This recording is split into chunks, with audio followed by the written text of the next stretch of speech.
Hello! Good afternoon. Welcome back again sa atin na Book of Life. No? So mga kapatid, na-excited lang ako kasi yung pagbabasa ko sa Biblia, marami akong natutuhan. Yun ang pagla-live ko at saka pagbasa ko sa Biblia ay marami akong naunawaan, lalo na yung mga tinatawag na pinag-aaralan ko yung mga history. No? So, doon ko nakikita na ang history ng Israel or yung Israel, isa sa bansa na kumbaga gagamitin sa second coming. So, related siya sa second coming, yung Israel. At dito ko nakikita, no, ang nakasaad sa Biblia na 1,000 years. Ano ba ang 1,000 years sa ating pag-iintindi, di ba? Kaya nababasa ko kasi ang 1,000 years sa Biblia nga kumbaga doon ko nakikita na ano ba yung ibig sabihin ng 1,000 years. So mga kapatid, ano ba ang 1,000 taon? Na ayon sa Revelation chapter 20, babasahin nyo yung kasaysayan ng tinatawag na 1,000 taon, no? Revelation chapter 20 verse 1 hanggang sa verse 10 para maunawaan nyo pag mayroon kayong Biblia, titingnan nyo at babasahin nyo at alamin natin kung ano bang mayroon sa 1,000 taon. Kasi mga kapatid, sa Biblia, bakit mayroong ganun? So, dapat alam natin kung ano bang mangyayari after the 1,000 years, no? Kasi napakaganda. Ito yung tinatawag makabigay sa atin ng inspirasyon pag alam natin. So, bali itong 1,000 years, no? Ito pala yung tinatawag na taong paghahari ni Jesus Christ. So, dapat alam natin yun. Yun pala yung tinatawag sa ngayong panahon natin na millennium o millennial kingdom. So, dapat alam natin ang mangyayari at kahit tayo rin. Bakit pa mayroong 1,000 taon sa Biblia? Kung babasahin natin ang 1,000 taon sa Biblia, ano ba ang mga tinatawag na ibig sabihin? Ibig sabihin mga kapatid, para sa sarili kong panampalataya o talagang pag-uunawa ko sa Biblia, ang 100 years pa na mismo si Jesus ang maghahari sa lupa. Siya mismo ang maghahari sa lupa, mga kapatid. Ang 100 years sa pahayag, basahin natin na sa pahayag 20 verse 1 to 7. 6 na bisis ito binanggit sa kasulatan. 6 na bisis siya binanggit para talagang literal na totoo na may 1,000 years, no? Makikita mo na sa verse 2 ng Revelation chapter 20 verse 2 nakalagay ho na at ginapos sa 1,000 taon si Satan ikukulong. So, diyan basahin nyo na lang kasi mahaba pa ho yun. Mga abbreviation o mga shortcut na lang ako.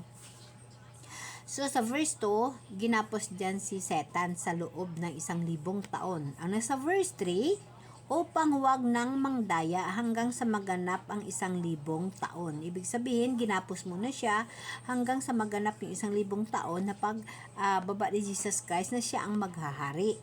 Nasa verse 4, at siya ay nagbubuhay at nagsipagharing kasama si Kristo ng 1,000 taon.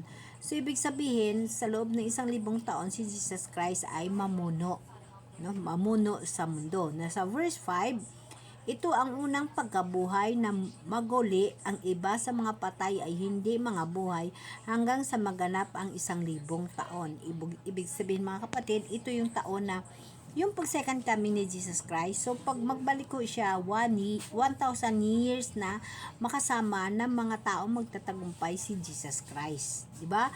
Ibig sabihin, sa loob ng 1,000 taon na si Jesus ang maghahari kasama sa mga tao na mayroon na buhay na walang hanggan. Nasa verse 6, sila ay magiging mga saserdote at mga ngaharing kasama niya sa loob ng 1,000 taon. Ibig sabihin mga kapatid, ito na yung mga regalo na mula sa Diyos, mula sa panampalataya natin, na sa second coming, makasama natin si Kristo Jesus Christ sa bagong lupa at bagong langit na kung saan bukas maghapon. Ito yung tinatawag na rapture, na tinatawag na pag mamuno na si Jesus Christ for the second coming, yung mga taong makasama niya at makapasok sa bagong lupa at bagong langit na kumbaga may tatak sa noo ng Diyos, no? Ibig sabihin, sila yung mga taong makakasama ni Jesus at bigyan sila ng trabaho. Ganun mga kapatid. Kaya nga sabi ko nga, magsisipag ako kasi pangarap kong magkaroon ng trabaho sa bagong langit at bagong lupa. Sa verse 7, at kung maganap na ang 1,000 taon, si Satan ay kakalagan. Yes, nakalagay ho yun sa Biblia. Ibig sabihin, within 1,000 years na nakagapos siya, kakalagan siya.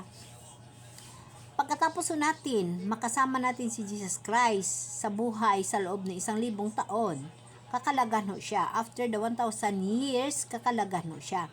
Kasi dyan na naman susubukin ng mahal na Diyos ang ating panampalataya.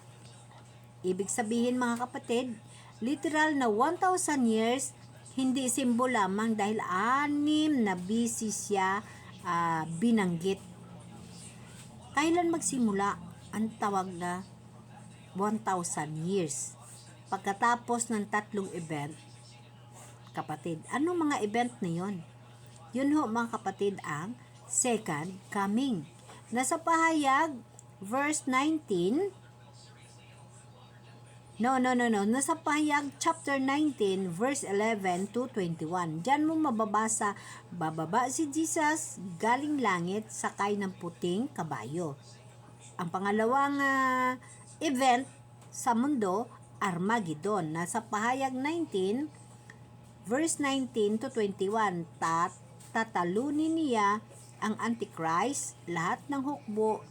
Makikita natin yan sa Bible verse ng Zacarias chapter 14 verse 3 to 4. Pangatlong event sa mundo, paghukom sa mga bansa. Nasa Mateo chapter 25 to 31 to 46. Hihiwalayin niya tupa sa kambing. Yung tupa, mga nakaligtas, tribulation, na buhay pa sila, papasok sa 1,000 years. Iyon ho nga mga kapatid ang sinasabi na pag makapasok ko tayo sa bagong lupa at bagong langit, makasama natin si Jesus Christ within 1,000 years na paghahari ni Jesus Christ sa mundo. Nasa pahayag, chapter 20, verse 1 to 3, at nakita ko ang isang anghel na may susi ng kalaliman at sinunggaban niya ang dragon at ginapos sa 1,000 taon at siya'y inihagi sa kalaliman upang huwag mangdaya sa mga bansa. Ibig sabihin, mula uno ng 1,000 years, si Satan nakapusa sa impyerno. Walang tukso kasi nga si Jesus Christ yung maghahari. Nasa Biblia ho yun, 1,000 years. Anong mangyari sa 1,000 years na paghahari? So, 7 bagay mga kapatid. Itong 7 bagay, si Jesus ang hari ng buong mundo. Isaiah chapter 9 verse 6 to 7, at ang pamahala ay maatang sa kanyang balikat sa paglago ng kanyang pamahala at ng kapayapaan na hindi magkaroon ng wakas sa luklukan ni David. Pangalawang ebidensya na si Jesus Christ ay mamuno within 1,000 years. Zacarias chapter 14 verse 9, at ang Panginoon ay magiging hari sa buong lupa. Paaniya na sa Jerusalem. Zacarias chapter 14 verse 4.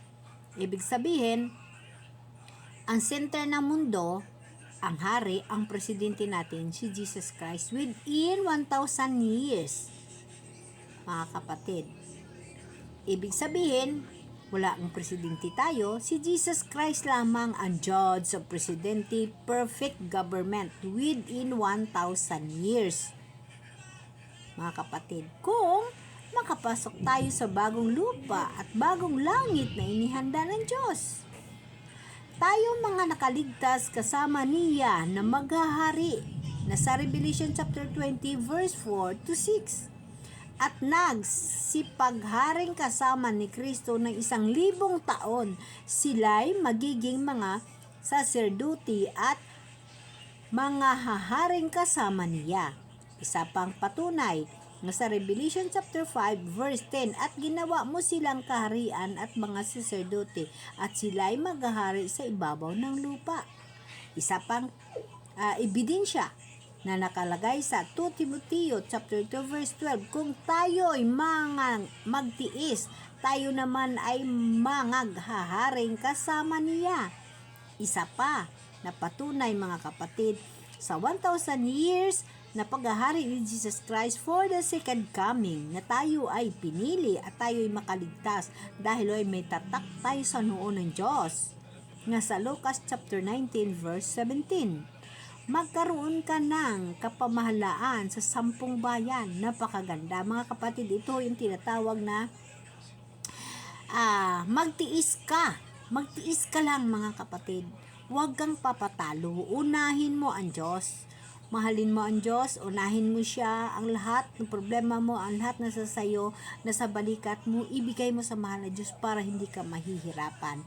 Pangahawakan mo ang Diyos, isama mo ang Diyos sa buhay mo, para lahat yan, mga kapatid, tutulungan ka ng Diyos, hindi ka pabayan hanggang sa dumating siya sa second coming at makasama mo siya sa 1,000 years. Ipakita mo ang tamang ginagawa mo, ang tamang kung ano ang sa tingin mo na tama sa mata ng Diyos, at magsipag ka para magkaroon ho tayo ng obligasyon sa second coming. Isa ho tayo nakikita ng mahal na Diyos ngayon pa lang na nagsisikap, no? Nagpapagal, kumbaga, nagtitiis sa lahat-lahat. Nakasama natin siya para pagdating ng araw na ang mahal na Diyos ay darating at siya na maghahari sa 1,000 years na taon, si Jesus Christ, sa pangalawang buhay, sa second coming, magkaroon ho tayo ng trabaho. Magkaroon ho tayo ng tinatawag na obligasyon kasama siya, kasi ngayon pa lang nakikita niya ang sipag natin, ang pagmamahal natin sa Kanya, ang pagtiwala natin sa Kanya. So isa ho tayo na bibigyan ng mahal na Diyos na tinatawag ng oportunidad na makapasok sa bagong langit at bagong lupa, at bibigyan ho tayo ng trabaho. Siya ho ang boss natin. Tingnan mo, mga kapatid, bagong lupa at bagong langit. So, anong gagawin natin doon? Halimbawa lamang, pag tayo ay nagtagumpay, no? Within 1,000 years na paghahari ng mahal na Diyos sa lupa at sa langit, bago ho yun. Pag-switch niya. Ay kung wala tayong trabaho doon, anong gagawin natin? So, malay mo, mga kapatid, ba ikaw ay isang mapili kahit mag-gitara ka lang doon, kahit ikaw lang ang taga-kanta doon, o kahit taga-paypay ka ni Jesus, o di ba? Ganun ho, mga kapatid. Kailangan magkaroon ho na tayo na tinatawag na pangarap sa bagong lupa at bagong langit, kasi alam naman ho natin na darating at darating ang mahal na Diyos. So, mga kapatid, sa panahon ng 1,000 years, no, sa second coming, o tayo ay magtagumpay, walang digmaan, walang sakit, walang lahat. Yun ang sinasabi, ang hindi ko nakain ngayon, kakainin ko doon. No, ganun din, mga kapatid. Kasi wala nang sakit doon di ba? So, mga kapatid, ayon, no, sa Isaiah chapter 2 verse 4, at kanilang papandayin ang kanilang mga tabak upang maging sudsod, hindi na mag-aaral ng pakikidigma laban sa bansa. Yun, mga kapatid, ibig sabihin, sa 100 years, sa 1,000 years na pamahala ng mahal na Diyos, puro kasaganahan. Diyan no natin makikita ang mga tao na tatagumpay na makasama ng mahal na Diyos sa bagong langit at bagong lupa.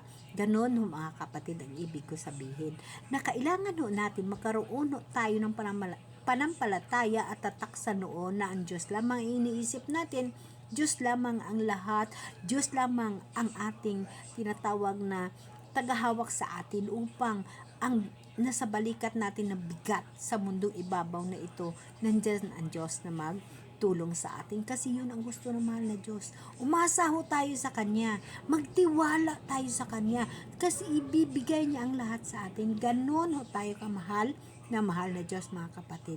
Ayon sa Isaiah chapter 11 verse 6 to 9, at ang lobo ay tahanang makasama ng kordero, at ang batang pasusuhin ay maglalaro sa lungga ng ahas, hindi sila mananakit o maninira. Ibig sabihin, mga kapatid, within 1,000 years na nakasaad sa Bible na paghahari ng mahal na Diyos sa second coming, at tayo'y magtatagumpay at makapasok sa bagong lupa at bagong langit, puro lahat kasaganahan.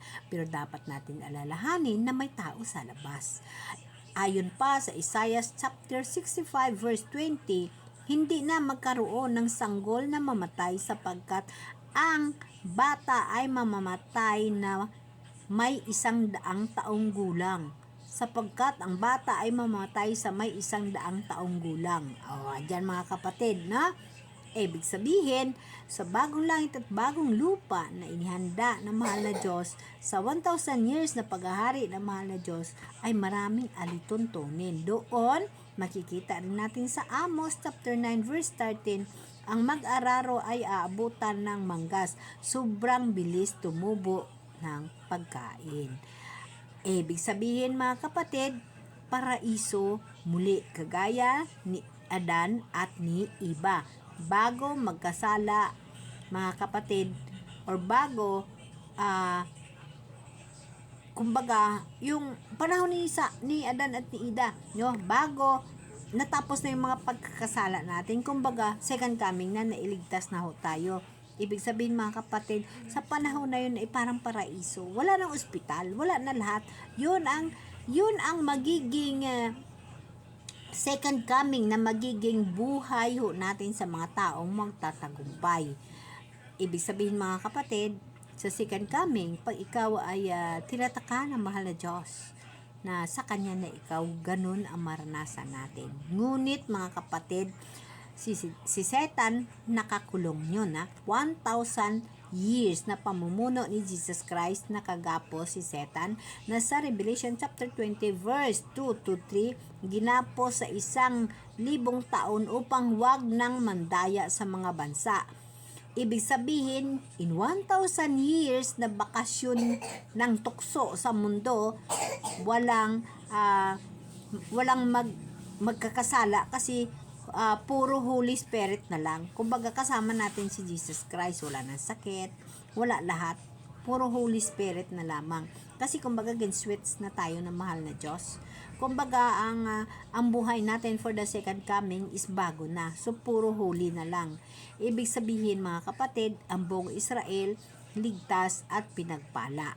Kasi mga kapatid, tayo ho ay tinatawag na mga Israelite. Tayo ho ay tinatawag na iglesia. Tayo ay miyembro ng tinatawag na iglesia na nananampalataya sa Diyos.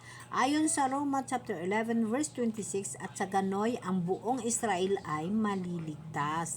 Kasi nga mga kapatid, 1,000 years yan na si Jesus Christ for the second coming ang mamuno sa atin. Ginapos pa si Satan.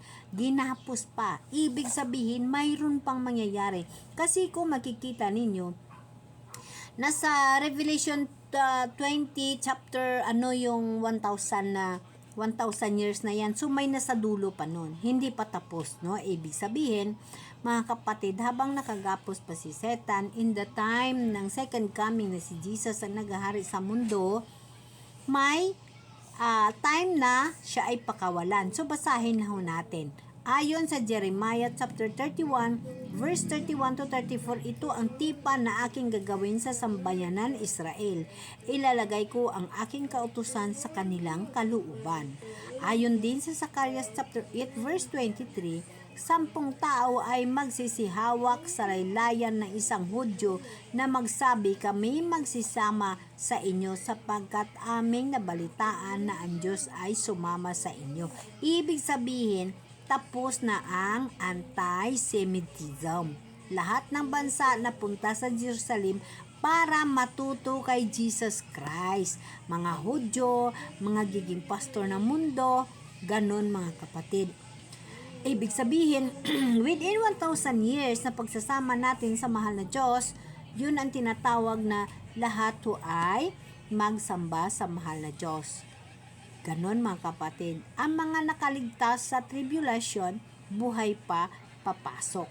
Nasa Mateo chapter 25 verse 34, na magsiparito kayo mga pinagpala ng aking ama, manahin ninyo ang kaharian.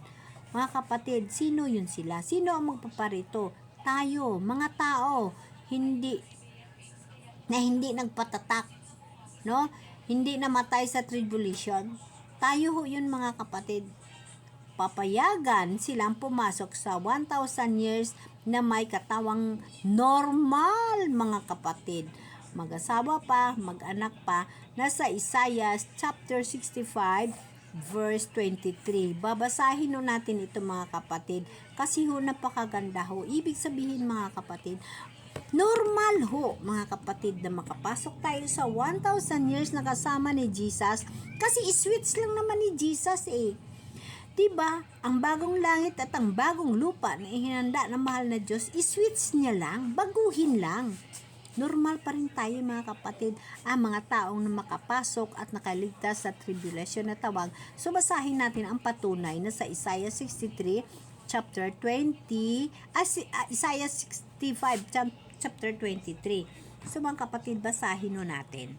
So mga kapatid, ang nakalagay ho dito ayon sa Isaiah 65 verse 23, anumang gawaing pagpagala nila'y tiyak magbubunga, hindi magdaranas ng mga sakuna. Yaong anak nila, pagpapalain ko, yaong lahi nila, maging susunod pa, magpakailanman iingatan sila. So, ibig sabihin, di ba mga kapatid, napakaliwanag na ang 1,000 years na paghahari ng mahal na Diyos, ang mga tao na kumbaga nagpapagal at natyaga at hindi bumitew sa mahal na Diyos at hindi naghiwalay sa mahal na Diyos at nakapasok sa bagong langit at ang bagong lupa na kung saan 1,000 years na pamahala ni Jesus Christ ay mga kapatid, switch lamang. Ibig sabihin, switch lamang mga kapatid, pang pikit mata natin, bago ng lupa, bago ang langit. Mga kapatid, ganun ho ang mangyayari sa 1,000 years. Ibig sabihin, tayo mga na-rapture, may glorified body na. Hindi na magugutom, hindi na mamatay. Basahin ho natin sa 1 Corinto chapter 15 verse 52 to 54. Uulitin ko mga kapatid. Ayon sa Mateo chapter 25 verse 34, magsiparito kayo mga pinagpala ng aking ama, manahin ninyo ang kaharian. So, sino sila? Sino magpaparito doon mga kapatid? Ibig sabihin yung mga tao na nagtiyaga sa panampalataya sa mahal ng Diyos at hindi nagpatatak sa tinatawag na tatak ng devil. Hindi namatay sa tribulation. Papayagan sila pumasok sa 1,000 years na may katawang normal, mag-asawa pa, magkaanak pa. Isaiah 65 verse 23. Yun nga ang bago kong binasa. Kaya nga mga kapatid kasi ang bagong langit at ang bagong lupa switch lamang para kumbaga isang pikit mata, binago na ni Jesus Christ ng second coming. Ganon ang mangyayari. So within 1,000 years na paghahari ni Jesus Christ. So, basahin natin ang 1 Corinto verse 15 to 52 until 54 na kung saan halimbawa, pangarap ko na magkasama ang mahal na Diyos. So, kumbaga, na mga na-rapture ho tayo, na-glorified body na kasi second coming na kumbaga, Holy Spirit na yung buhay. No? Wala nang gutom, wala na lahat. So, basahin natin ang patunay na sa 1 Corinto chapter 15 to 52 to 54. Kung saan, ang katawang normal pa rin tatanda pa, pero may 100 years na edad, bata pa. No? Unahin muna natin sa basa ang tinatawag na ang glorified body. 1 Corinto chapter 15, 52 to 54. So, ito mga kapatid, no, napakaganda. Ang glorified body, yung ibig sabihin yung tayo na mga na-rapture, yung hindi namatay, no? Na naabutan tayo ng tinatawag na paghukom ng mahal na Diyos kasi alam naman natin na maghukom siya sa mga buhikang mga patay. Ngayon, sa pagdating ng rapture na ikaw ay na nanampalataya sa mahal na Diyos at kumbaga ang buhay mo ay sa mahal na Diyos, hindi ka nagpatatak sa mga kasalanan sa kalibutan, inuuna mo palagi ang mahal na Diyos. Dito makikita natin ang patunay sa 1 Corinto chapter 15 verse 52 to 54. Dito ho nakalagay, napakaganda mga kapatid, Sa isang sandali, sa isang kisap mata, kasabay ng huling tunog ng trumpeta. Pagtunog ng trumpeta, ang mga patay ay muling bubuhayin at di na mamamatay. Babaguhin tayong lahat sapagkat itong katawang nabubulok dapat mapalitan ng di mabubulok at ang katawang namamatay ay di namamatay. Kapag napalitan na ang walang pagkabulok, ang nabubulok at napalitan na walang kamatayan ang namamatay, matutupad ang sinasaad sa kasulatan. Yes, mga kapatid, nalupig na ang kamatayan, ganap na ang tagumpay. Yun, mga kapatid, pag tayo sa ngayon pa lang ay tinatanggap na natin ang mahal na Diyos, ibig sabihin, mga kapatid, sa rapture ho, pikit mata lang ho. Yun ang lagi ko sinasabi, na pag mag-judge kasi si Jesus for the second coming, ay bagong langit at ang bagong lupa, ang mga tao naglalakad. So, mga kapatid, kung alam lang natin na ganun ang mangyayari sa second coming, ngayon pa lang, magbalik loob na tayo sa mahal na Diyos, kasi pikit mata lang naman, change lang. Ibabalik lang niya ng mahal na Diyos. At the same mo sa nangyari kay Noah. Kaso ang kay Noah, hindi, parang din-repair niya lang ang mundo.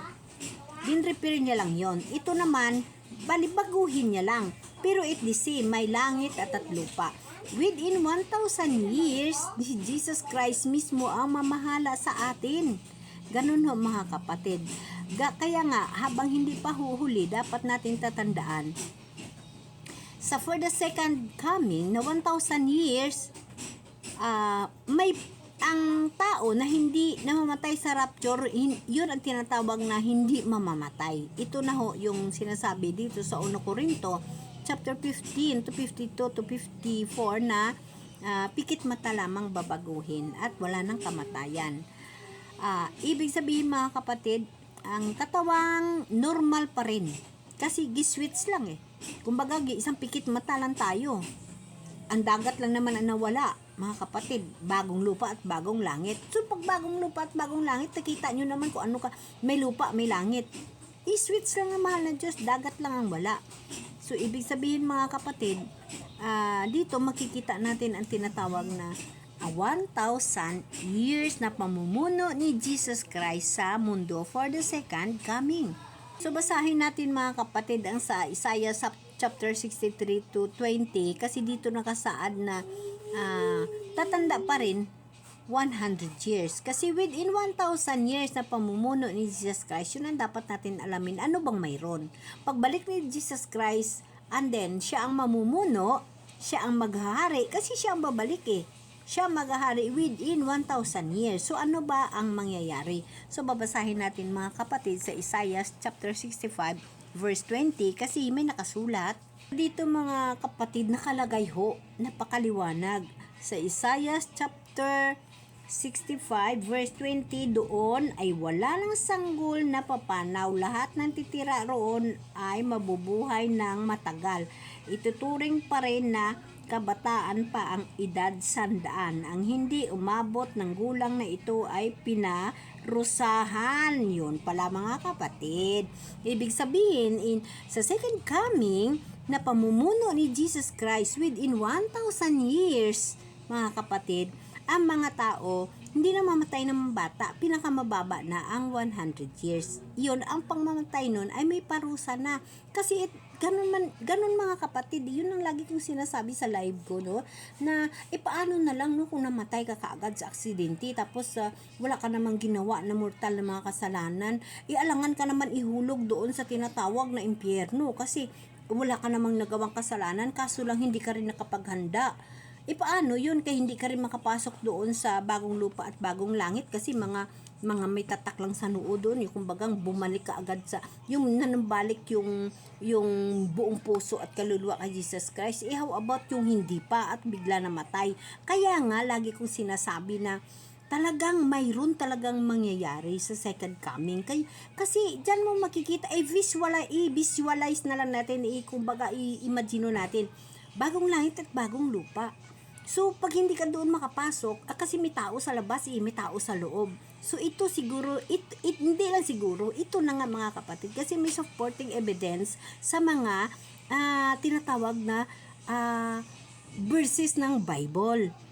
So, ipagpatuloy pa natin mga kapatid. Alam mo, nagandahan talaga ako magbasa ng Bible para na malalaman natin kung ano ba. Hindi lang na malalaman natin, ay mabalik loob tayo kay Lord, magbalik loob tayo kasi darating na siya. So ano? Ano ang purpose natin bilang tao kung hindi natin alamin ang mga bagay na yun? Paano tayo magkaroon ng inspirasyon na magsikap na mangarap na magbalik sa mahal na Diyos? Paano natin gagawin na pagbalik sa Kanya upang makapasok tayo sa bagong lupa at bagong langit? At ano bang mayroon? Diba mga kapatid? Kasi maghukumsa sa mga buhi ka mga patay. Ibig sabihin mga kapatid, ito nga, kumbaga, pag hindi ka namatay sa rapture, ito nga sinasabi nga iba sila sa atin. Just example, hindi ako namatay sa rapture. Tapos, ang mga namatay yung halimbawa, ang mga mother natin, mga pamilya natin na una namatay, no? Kasi kumbaga, pag-judge ni Jesus Christ, naabutan ho tayo, buhay pa ho tayo. Kasi mag-judge ho sa mga matay eh. So, ibig sabihin mga kapatid, susubukin ulit ang tao sa huli. Yes, kasi hindi pa nga natapos yung nakasulat sa Biblia na sa kalagitnaan pa lang ho tayo eh. Yung tinatawag pa lang ho na 1,000 years na paghahari ni Jesus Christ. Kaya mababasa mo sa Revelation chapter 20 verse 7 to 9. At kung maganap na ang 1,000 taon, ibig sabihin sa pamumuno ni Jesus Christ na after 1,000 years na yung pamumuno niya, ang mga taong nagtagumpay na yun sa bagong langit at ang bagong lupa, sa after na 1,000 years sa pagkatapos na pamumuno ni Jesus Christ, si Satan ay kalagan kasi of course ginapos siya within 1,000 years na si Jesus Christ ang namuno. So kalagan at lalabas upang dumaya sa mga bansa, unang tipunin sila sa pagbabaka at makikubkob kampo ng mga banal at bumababa ang apoy mula sa langit at sila'y na supok. Bakit pakawalan si Satan within that moment nung after ng 1,000 years sa pamahala ni Jesus? Bakit pakalagan siya? Bakit pakawalan siya? Para patunayan na kahit perfect na ang mundo, pag wala si Jesus sa puso, pipiliin pa rin ng tao si Satan. Yes, that is the isa ho yun kapwent. Kasi ho, within 1,000 years na pamumuno sa second coming ni Jesus Christ, lahat ng tao magsasamba, lahat ng tao na sa Kanya, lalo pa yung mga pinili. How about pag wala na naman si Jesus Christ? Kaya nga subukin muli, kaya nga pakawalan muli, no? Bakit pakawalan pa? Para patunayan na kahit perfect na ang mundo, pag wala si Jesus sa puso, pipiliin pa rin ng tao si devil. Tama yun. Kahit 1,000 years mo na kasama si Jesus, nakita mo na ang himala, hindi ka pa rin ligtas kung hindi mo siya tinanggap. Yes mga kapatid, ibig sabihin nito, ang problema dito mga kapatid, kahit na ligtas na tayo, or yun na nga mga kapatid, yun kumbaga, di ba ligtas na tayo kasi hindi ka naman sa first coming, sa pag-judge ni Jesus Christ, hindi ka naman ididiretso doon sa tinatawag na impyerno, kasi nga ay kumbaga hindi ka naman nakagawa ng mortal ng kasalanan eh. So, kaya nga pinili ka, dalawa, ang bagong langit at ang bagong lupa ng mahal na Diyos, bukas maghapon may tao sa labas at may tao sa loob. So ikaw doon, sa panahon na yon, susubukin ka muli. Pag hindi mo pa tinanggap ang mahal na Diyos, no, kahit na nakasama mo na si Jesus Christ within 1,000 years, pakalagan si Satan para susubukin muli ang mundo. Kasi mga kapatid, ganun no, basahin no natin sa Jeremiah chapter 17 verse 9 yung supporting document or verses. So ibig sabihin mga kapatid, kahit na 1,000 years pa natin nakasama si Jesus, pag hindi ho natin siya tinanggap at ang puso natin wala ho sa Kanya, it the same ho. Kaya nga wala pa rin mangyayari. Kaya nga susubukin tayo muli. Ayon sa Jeremiah chapter 17 verse 9, ang nakasaad dito, sino ang makakaunawa sa puso ng tao? Ito'y mangdaraya at walang katulad. Wala nang lunas ang kanyang kabulukan. Ibig sabihin mga kapatid, kahit pa ano pang pagkunyari mo na makadiyos ka, nakikita pa rin ng Diyos sa puso mo ang katotohanan kung ano ka talaga. Mga kapatid, kahit sabihin pa natin sa sarili natin pagkatao, makadiyos ako, kanon, pasigaw-sigaw pa tayo, pero ang katotohanan sa puso natin ay hindi totoo na nag-aasa tayo or naniniwala tayo sa mahal na Diyos. Kilala natin ang mahal na Diyos, pero hindi natin siya ikinabubuhay ng totoo. So mga kapatid, sa puso pa rin malalaman ng mahal na Diyos ang katotohanan. Ibig sabihin mga kapatid, pagkatapos ng 1,000 years na pamumuno ni Jesus na kasama natin, si Satan itinapon sa lake of fire forever, no? Ibig sabihin mga kapatid, after that, no, yun ang tinatawag na Great White Throne Judgment. Hahatulan lahat ng hindi ligtas nasa Revelation 20 chapter 11 to 15, bagong langit at ang bagong lupa. Nasa Pahayag chapter 21 verse 1, eternal state na. Wala ng dagat, wala ng gabi, wala ng luha, wala ng pahayag. Ibig sabihin mga kapatid, ang 1,000 years huling chance ng Diyos ipakita na siya ang perfect na hari bago mag-eternity. Itong eternity mga kapatid, ito yung the last na pangarap ng mahal na Diyos sa buong daigdig sa kanyang ginawa, ang eternity. Ibig sabihin mga kapatid, ang second coming na pagdating ng mahal na Diyos, siya ay mamuno within 1,000 years. And then after that mga kapatid, maghahatol muli kasi nakagapos lang doon si Satan, pakawalan sa muli dahil susubukin uli ang mga tao, kumbaga salang-sala ho tayo. So ibig sabihin mga kapatid, ang 1,000 years na kasama natin si Jesus after judgment ng second coming, ang huling chance no, na ipinakita na perfect na ang hari bago mag-eternity, no? Bago yung eternity na talaga. So mga kapatid, yon ang tinatawag na magiging mangyari sa 1,000 years sa second coming na kasama natin ang mahal na Diyos sa mga taong magtagumpay, sa mga taong nagtanggap ng tatak mula sa Diyos. Anong tatak? Again, hindi yun literal na tatak, kundi tatak sa noo, isip mo, panampalataya mo at desisyon mo nga Diyos lamang ang susundin mo. Amen? Amen.